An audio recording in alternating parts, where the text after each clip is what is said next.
Hello అండి, మా చెల్లి నేను మాట్లాడుకుంటూ చేపల పులుసు వండాము. అలాగే యాజ్ ఈజీగా పెట్టేశాను చూడండి. అవునా కూడా బాగుంటుందా ఇప్పుడు కూడా ముక్కలు వేసాను.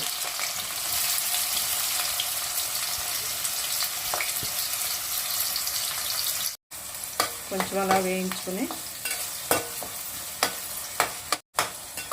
బ్రౌన్ కలర్ వచ్చేంత వరకు ఇలా వేయించుకోవాలి.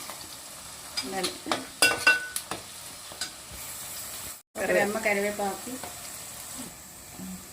ఒక 2 చిన్న టమాటాలు తీసుకోవాలి. ఇది ఆప్షనల్, నచ్చితే వేసుకోవచ్చు, నచ్చకపోతే వదిలేయవచ్చు. కొంచెం అల్లం వెల్లుల్లి పేస్టు వేయించుకోవాలి, పచ్చి వాసన పోయేంత వరకు కూడా ఇలా వేయించుకోవాలి.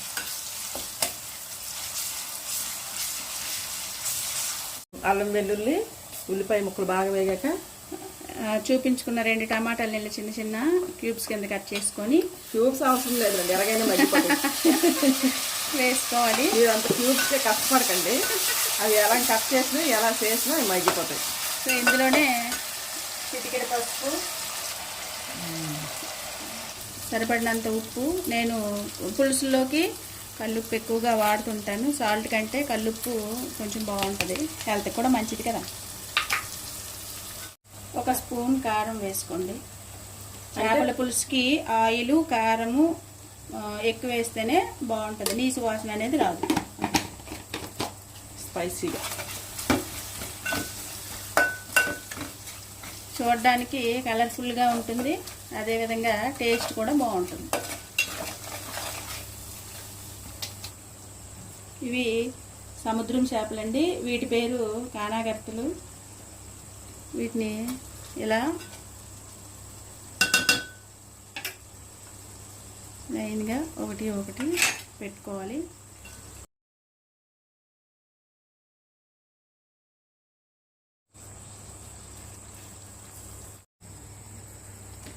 అన్నీ ఇలా పెట్టుకున్న తర్వాత కాసేపు మూత కదపకూడదు, కదిపితే ఇరిగిపోతాయి మరి చేపలు. ఇలా జస్ట్ ఇలా కదుపుకోవాలి. పరిస్థితిలో గరిటె పెట్టకూడదు, గరిటె పెడితే ఇరిగిపోతాయి. ఇప్పుడు ఇందులోనే పులుసు పోసుకోవాలి. పులుసు చింతపండు ఒక్కో రకంగా, కొంతమంది పులుపు ఎక్కువ తింటారు, కొంతమంది తక్కువ తింటారు కదా. సరిపడినంత ఎవరికి ఎంత యూజ్ అవుద్దో అంత వేసుకోండి. పులుపు తినలేదు ఎక్కువ వేసుకోండి, కాస్త పులుపు తక్కువ కొంచెం తక్కువ వేసుకోండి. కానీ చేప మొక్కలకి చింతపండు పులుపు ఉంటేనే కొంచెం బాగుంటాయి. చూడండి, ఆయిల్ టమాటాలు అన్నీ అదే ఒక పులుసులాగా దిగింది చక్కగా.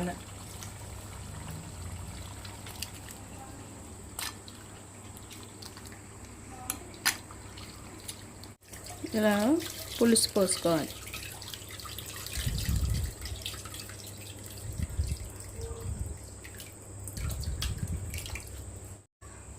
పోసుకొని ఒక్కసారి ముక్కల్ని ఇలాగా కదుపుకోవాలి.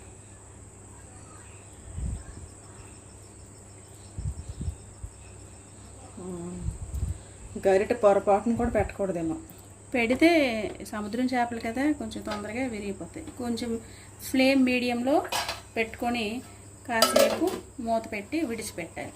ఈ లోపల 2 వెల్లుల్లి రెబ్బలు, వెల్లుల్లిపాయలు, అలాగే జీలకర్ర ఒక 2 స్పూన్లు వేసి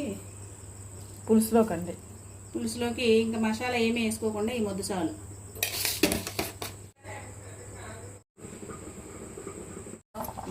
ఇలా మరుగుతున్న పులుసులో ఈ వెల్లుల్లి జీలకర్ర పేస్ట్ అసలు వేస్తుంటేనే ఫ్లేవర్ బాగా వచ్చేస్తుందండి, స్మెల్ బాగుంటుంది. కొంచెం చిటికెడు వాటర్ వేసుకొని అలా తిప్పి ఇది కూడా కడిగేసి వేస్ట్ చేయదన్నమాట. ఇది కూడా వేసుకుంటే అయిపోతుంది. అలాగే పచ్చిమిరపకాయలు, కొంచెం కరివేపాకు వేసుకుంటే పచ్చిమిరపకాయలు పులుసు ఫ్లేవర్ చాలా బాగుంటుంది. పచ్చిమిర్చి మరుగుతున్న పులుసులో వేస్తే బాగుంటుంది, ఆ ఫ్లేవర్ చాలా బాగుంటుంది. అలా వేసుకోవాలి చీలికలు, పచ్చిమిర్చి చీలికలు.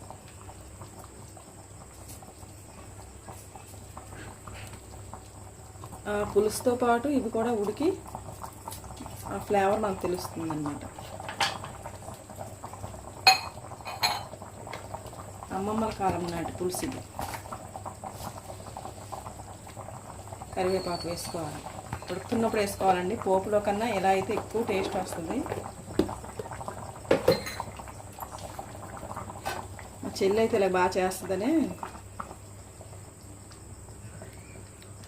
ఉప్పు సరిపోలేదు, స్మెల్ బట్టి అర్థమవుతుంది. స్మెల్ బట్టి ఉప్పు కూడా అర్థమవుతుంది. అవుద్ది. ఉప్పు తక్కువ చూసారండి, చేపల స్పెషలిస్ట్ అన్నాను కానీ స్మెల్తోనే అన్ని ఉప్పు కారాలు మసాలాలు అన్నీ చెప్పేస్తుంది. ఎక్స్పర్ట్వే కదా, పులుసు వస్తుంటే అర్థమైపోతుంది. చెప్పవండి. మిస్ సెట్టి మిస్సెస్ కోహ్లీ సెట్టి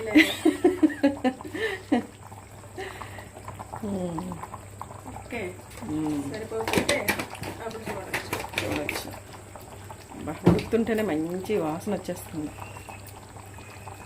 బాగుంది. ఇలా మీడియం ఫ్లేమ్లో విడిచిపెట్టేస్తే ముక్కలకి ఉప్పు పసుపు కారము అన్నీ పడతాయి.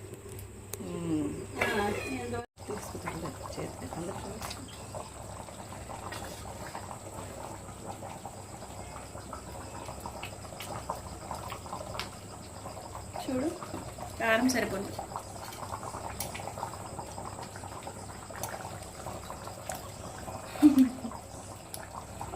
కొంచెం ఉప్పు కారం సరిపోతుంది. లైట్గా వేయాలి. బాగుంటుంది.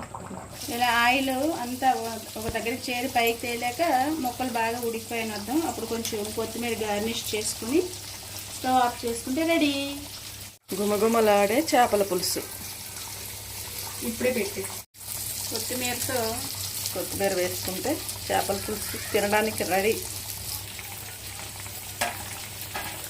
ఇంకా స్టవ్ ఆఫ్ చేసుకుంటే అయిపోయినట్టే. Ready to eat.